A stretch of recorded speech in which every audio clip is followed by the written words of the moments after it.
kids, welcome back. So today we're going to be making unconventional paintings. So some of you might want to paint but don't have anything around the house. So you can actually make paintings with hot chocolate and coffee and also with tea. So what you're going to need to do is make some hot chocolate or make some coffee or make some tea.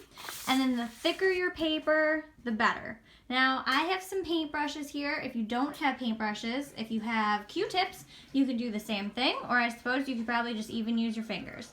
But I put them in little bowls, keeping in mind that this stuff will stain, so you want to make sure that you're using it carefully or putting down some newspaper or something on the table wherever you're working. So you can choose to draw it out if you want. You'll see on some of my examples, like on this one, I drew out the eye first. On this one, I just played with Q-tips, and this one I just painted directly on the paper. So you can make whatever you want. You can draw it out first. So maybe we want to make a tree branch.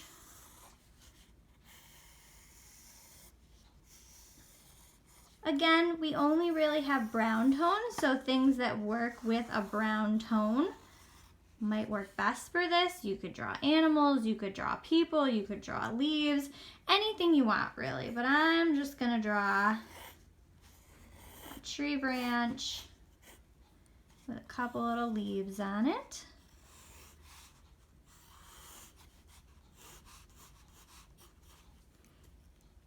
Maybe one more leaf. Bring it down. You guys can add whatever you want, but you're gonna grab a paintbrush. I'm gonna start with my darker tone, and for me the hot chocolate tends to be a little darker. You can use other things, so if you have food coloring at your house, anything that's kind of liquidy. However, keeping in mind that if I make this whole painting with like ketchup and mustard, my painting is gonna smell really, really bad when I'm done.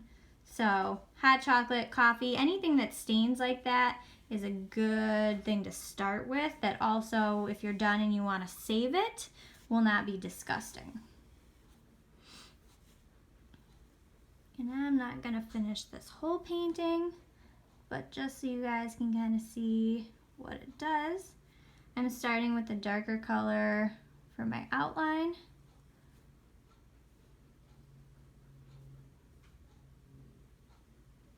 And you can use the same techniques as painting. So if you want to blend a dark color into a light color and you want to put down a whole bunch of paint first so that it seeps into the other color, that wet on wet technique, you can go ahead and do that. And after I'm done with this outline, I'll show you guys how we're going to do that. If I didn't want the outline to smudge at all, what I'd do is I'd probably let that section dry. If I want to do my wet on wet techniques, I'm going to take my coffee, I'm going to take a bigger paintbrush. And if you brew different types of coffee, so if you have one with a lot of coffee grounds and a little bit of water versus one with a lot of water, a little bit of coffee grounds, you can get different values. Right now I only have one shade of coffee, but still a pretty nice tone to sort of work with. So that could be my background. For my Q-tips, you want to soak them up pretty good or they don't really work. So dip it in there. Maybe I want to do some dots randomly around. I could even do this whole thing as a stippling project. So if I wanted to take each one of these leaves and paint the whole thing as dots, I could. But play around with it, make a couple different versions, and as you can see, here's what they'll look like when they're done. Have fun, and I'll check in with you guys tomorrow.